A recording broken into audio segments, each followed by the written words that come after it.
የአሜሪካው ፕሬዝዳንት ዶናልድ ትራምፕ ከኢራን ጋር ያለውን ውጥረት በዲፕሎማሲ ለመፍታት እንደሚመርጡ መግለጻቸው ተሰምቷል።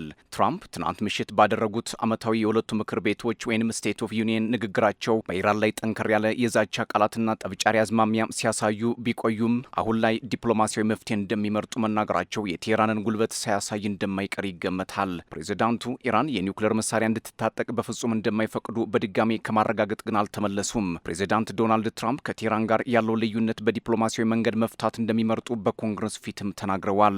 ይሁን እንጂ ፕሬዝዳንቱ ኢራን አሜሪካን ሊያጠቁ የሚችሉ ሚሳኤሎችን ለማምረት እየተንቀሳቀሰ ሲሆን ለዚህ ደግሞ ጥቃት ከመሰንዘር እንደማይመለሱ አብራርተዋል። ለሴኔትና ለተወካዮች ምክር ቤት አባላት ባደረጉት ዓመታዊ ስብሰባ ንግግር ላይ ትራምፕ በኢራን ላይ ጥቃት አዘል መልእክት አስተላልፈዋል። አክለውም ኢራን ባለፈው ዓመት በአሜሪካ ጥቃት የተመታውን የኒውክሌር ፕሮግራሟን እንደገና ለመገንባት እየሰራች ነው ሲሉ ከሰዋል። ትራምፕ ሰኔ ላይ የኒውክሌር ጣቢያዎች ሙሉ በሙሉ መውደማቸውን ደጋግመው ቢናገሩም ባለሙያዎቹም በዚህ ጥቃት ላይ የተጣራ መረጃ እንደሌለ ቢያሳወቁም ትራምፕ ግን መብረቃዊ በሆነ ጥቃት የኢራንን የኒውክሌር ጣቢያዎች አውድመናል ሲሉ መናገራቸው የሚዘነጋ አይደለም። ትራምፕ 90 ደቂቃ በፈጀና ሪከርድ በሰበረው ረዥም ንግግራቸው በኢራን ላይ ሊወሰድ ስለሚችል ወታደራዊ እርምጃም ሲገልጹ እኛ አውድመናል፣ እነሱ ግን ሁሉንም ነገር እንደገና መጀመር ይፈልጋሉ። በዚህ ሰዓትም ያንን ክፉ ምኞታቸውን እንደገና እያሳደዱ ነው። እናም ከቀደመው የበረታ ጥቃት ይጠብቃቸዋል ብለዋል። አክለውም ከነሱ ጋር በድርድር ላይ ነን፣ ስምምነት ማድረግ ይፈልጋሉ። ነገር ግን እስካሁን ያችን ሚስጥራዊ ቃል አልሰማንም።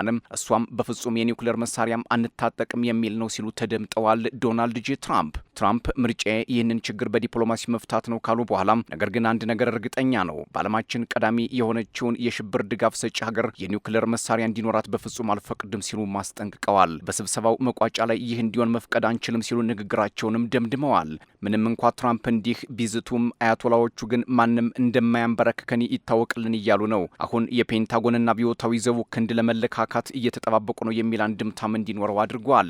ባለፈው ሰኔ 14 2025 አሜሪካ በኢራን የኒውክሌር ጣቢያዎች ላይ ጥቃት ካደረሰች በኋላም የጦር መሳሪያ ፕሮግራማቸውን በተለይም የኒውክሌር መሳሪያን እንደገና ለመገንባት ምንም አይነት ሙከራ እንዳታደርግ ማስጠንቀቂያ ሰጥተን ነበር፣ ቢሆንም ግን ቀጥሏል ሲሉ የተናገሩት ትራምፕ ኢራን ላይ ቃታ ለመሳብ ዳርዳር እያሉ እንደሆነ ማሳብቆባቸዋል። ኢራን በበኩሏም የኒውክሌር ፕሮግራሟም ለሰላማዊ አገልግሎት ብቻ መሆኑን ለዓመታት ስትገልጽ ቆይታለች። የአሜሪካም የስለላ ድርጅትም ሆነ የተባበሩት መንግስታት ድርጅት የኒውክሌር ተቆጣጣሪ ተቋም IAEA ባለፈው ዓመት ኢራን የአቶሚክ መሳሪያዎችን እያመረተች ስለመሆኑ ያገኘው ምንም አይነት ማስረጃ እንደሌለ መናገሩ የሚታወስ ነው። ትራምፕ ኢራን የኒውክሌር ፕሮግራሟን በድጋሚ ጀምራለች በማለት ከመክሰስ ባለፈ ቴህራን በቅርቡ የአሜሪካን ምድር ሊመቱ የሚችሉ ሚሳይሎችን ለመገንባት እየሰራች ነው ሲሉም ተናግረዋል። ይህ የትራምፕ ንግግር ቴህራን ሰሜን አሜሪካን ሊመታ የሚችል ሚሳይል እያዘጋጀች መሆኑን የሚገልጹትን የኢራን መንግስት መገናኛ ብዙሃን ዘገባዎች የሚያስተጋባ ሆኗል ነው የተባለው። አሁናዊ የትራምፕ አስተያየቶች አሜሪካ በመካከለኛው ምስራቅ ከፍተኛ ወታደራዊ ዝግጅት እያደረገችበት ባለበት ወቅትና ሐሙስ ዕለት እንዲደረግ ለታቀደው ሶስተኛው ዙር ቀጥተኛ ያልሆነ ድርድር ዋዜማ ላይ መሆኑ በቴህራንና ዋሽንግተን መካከል ውጥረቱንም አክሮታል። በኦማን አሸማጋይነት በጄኔቫ በሚካሄደው ውይይት ላይ የትራምፕ ልዩ መልእክተኛ ስቲቭ ዊትኮፍና ጃሬድ ኩሽነር ከኢራን ባለስልጣናት ጋር ይሳተፋሉ። የኢራን የውጭ ጉዳይ ሚኒስትር አባስ አራግቺ በኤክስ ገጻቸው ላይ ባሰፈሩት መልእክት ግጭትን ለማስወገድ ከዋሽንግተን ጋር የሚደረግ ስምምነት ሊደረስበት የሚችል መሆኑን ገልጸዋል። ኢራንም በጄኔቫ የሚደረገው ድርድር ፍትሐዊና እኩልነት ያለው ስምምነት በአጭር ጊዜ ውስጥ ለማሳካት በቁርጠኝነት እንደምትጀምር አስታውቃ ጫናንና ዛቻን ግን ከቶም እንደማትታገስ አስጠንቅቃለች። ሚኒስትሩ አክለውም መሰረታዊ ዓላማችን ግልጽ ነው፣ ኢራን በማንኛውም ሁኔታም የኒውክሌር ጦር መሳሪያ አታመርትም። እኛ ኢራናውያን የሰላማዊ የኒውክሌር ቴክኖሎጂ ለህዝባችን ጥቅም ሲባል መብታችን በፍጹም አሳልፈን አንሰጥም ሲሉ ነው ያሳሰቡት። ኢራንና አሜሪካም ታሪካዊና ከዚህ ቀደም ታይቶ የማይታወቅ ስምምነት ለማድረግ እድል አላቸው ያሉት አባስ አራግቺ ነገር ግን ይህ ሊሆን የሚችለው ለዲፕሎማሲ ቅድሚያ ከተሰጠ ብቻ ነው ብለዋል። ባለፈው ታህሳስ በኢራን የተነሳውን ህዝባዊ ተቃውሞ ተከትሎ ዳግም ውዝግብ ውስጥ የገቡት ቴህራንና ዋሽንግተን አሁንም ድረስ ያላለቀ ክርክራቸው ለማስቀጠል የተስማሙ ይመስላል። ከሙስካት ኦማን እስከ ሮም ጣሊያን ብሎም እስከ ጄኔቫ ስዊዘርላንድ በኒውክሌርና ሚሳይል ጉዳይ ከፍተኛ ውይይት አድርገዋል። ግን እስካሁን አንድም ጠብታ መፍትሄ ላይ መድረስ አልቻሉም። የሁለቱ ሀገራት ተደራዳሪዎች እየሰፋ የመጣውን ግጭት ለማርገብ ያለም አዲስ ንግግር ነገ ሐሙስ በጄኔቫ ለመጀመርም ተቀጣጥረዋል።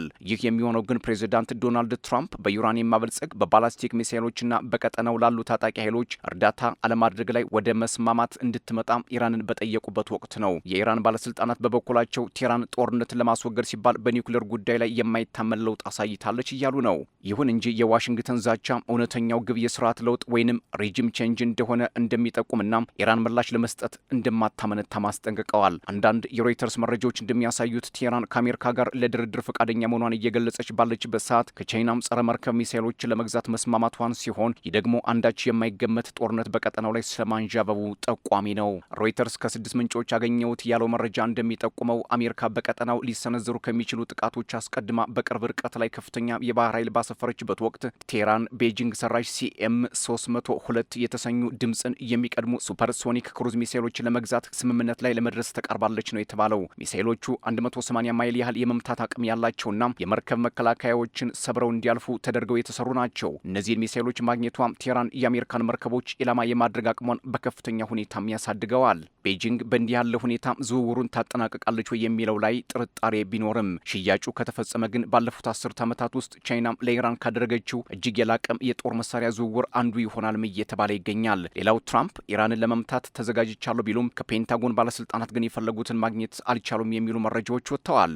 የአሜሪካ የጦር ኃይሎች ዋና አዛዥ ጄኔራል ዳን ኬይን ፕሬዚዳንት ዶናልድ ትራምፕ የጦር መሳሪያ እጥረትና ከአሜሪካ አጋሮች ተቃውሞ ሊገጥማቸው እንደሚችል ማስጠንቀቃቸውን ዋሽንግተን ፖስት በዘገባው አሳይቷል። ይህም ለትራምፕ ፍላጎት ብዙም የሚዋጥ አይደለም። ግጭቱ ረዥም ጊዜ የሚወስድና ውድ ሊሆን እንደሚችልም ተብራርቷል። ትራምፕ ግን የዋሽንግተን ፖስት ዘገባን 100% ስህተት ነው ብለው አጣጥለውታል። ነገር ግን አክሲዮስና ዘ ዎል ስትሪት ጆርናል በኋላ ላይ የዋሽንግተን ፖስት ዘገባን አረጋግጠዋል። አንድ የእስራኤል የደህንነት ባለስልጣን ለፋይናንሻል ታይምስ እንደተናገሩት ትልቅ የአሜሪካ የአውሮፕላን ተሸካሚ መርከብ ቢመጣም እንኳ አሜሪካ በኢራን ላይ ለ4 ወይም ለ5 ቀናት ብቻ ከፍተኛ የአየር ጥቃት ማካሄድ እንደምትችል መናገራቸው ኢራን እንዲህ በቀላሉ እጅ የምትሰጥ አለመሆኗን አመላካች ነው ተብሏል። ሆኖም አሜሪካና ኢራን ነገ ጄኔቫ ላይ ለድርድር ይቀመጣሉ ተብሎ ይጠበቃል። ነገር ግን ወደ ስምምነት ይመጣሉ ወይ የሚለው ግን ወደፊት የሚታይ ይሆናል።